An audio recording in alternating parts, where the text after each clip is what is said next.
Boa noite, pessoal. Eu sou a Karina.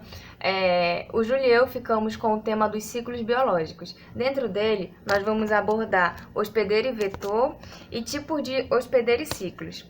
Então, antes de eu começar a falar diretamente de hospedeiro e vetor, eu vou falar sobre o agente etiológico. O que é o agente etiológico? Ele é o causador de uma determinada doença. Então, se for uma bactéria, vai causar uma bacteriose.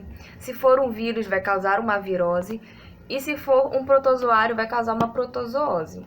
Então, já vimos aqui que o agente etiológico ele é o causador de uma determinada doença. O hospedeiro, ele é um organismo independente de seu grupo. E ele pode ser definitivo e intermediário. Na fase definitiva, ele se encontra na fase adulta e de reprodução sexuada. Já no intermediário, ele se encontra na fase larval e assexuada. Como hospedeiro definitivo de várias doenças, nós podemos citar como exemplo o homem. E no hospedeiro intermediário, o caramujo. O hospedeiro intermediário da esquistossomose. Falando agora dos ciclos, se o ciclo de uma doença apresentar apenas um hospedeiro, nós classificamos ele como monoxeno. Já se um determinado ciclo de uma doença nós encontrarmos um hospedeiro definitivo e um hospedeiro intermediário, nós classificamos ele como heteroxeno. Então, nós podemos entender aqui, falando dos ciclos, que na fase do monoxeno ele necessita de apenas um hospedeiro e já para completar o seu ciclo. E já no heteroxeno, ele necessita de mais de um hospedeiro para completar o seu ciclo de vida. Agora, o vetor. Ele é um artrópode, molusco e um veículo que transmite o parasito. Ele também é mecânico ou biológico. No mecânico, acontece apenas um transporte mecânico, onde o patógeno vai ser transportado por esse organismo.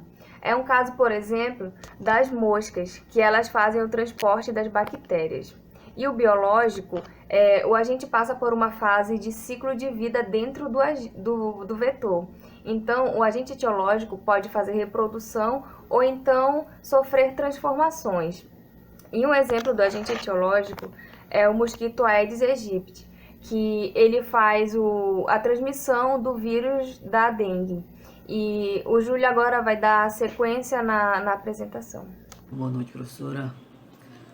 Então, dando continuidade ao tipo de hospedeiro e de ciclo, então o ciclo de vida ele possui dois fenômenos importantes: a meiose, que é a fase de divisão celular, e a outra a fecundação. Então, o ciclo aplobionte, aplonte, este ciclo ele é característico da maioria dos fungos, ou seja, ele vai possuir apenas uma forma de vida, haploide. Então, esse organismo ele vai fazer mitose para produzir os gametas, que depois serão fecundados para formar o zigoto. Então, isso ocorre por meiose zigótica. Eles são encontrados em fungos, protozoários, algas verdes. Algas do gênero Spirogyra usam essas formas de vida reprodutiva. O ciclo aplobionte diplonte ele possui uma forma de vida diploide. Então, nesse ciclo, a meiose ela vai ocorrer antes da formação de gametas, ou seja, o organismo diploide ele vai produzir os gametas através da meiose gamética ou final, que depois serão germinados e vão passar pelo processo de fecundação para gerar o zigoto. E é característico da maioria dos animais, algas verdes e pardas. No ciclo diplobionte ou aplodiplobionte, vai ocorrer uma metagênese, ou seja, uma alternância de gerações, porque ele vai possuir duas formas de vida, uma forma haploide e outra diploide. A haploide ela vai fazer reprodução sexuada e a diploide vai fazer reprodução assexuada.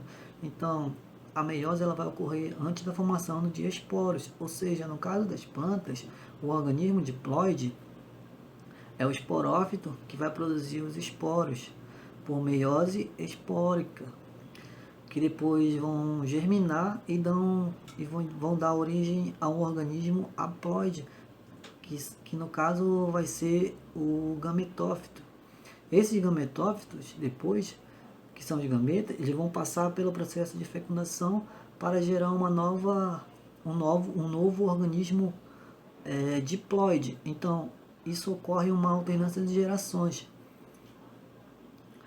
E são encontradas em plantas, algas verdes. E uma das plantas que faz esse processo comum é a samambaia. Então, pessoal, essa foi a nossa apresentação. Espero que vocês tenham gostado e espero que vocês tenham entendido. Uma boa noite.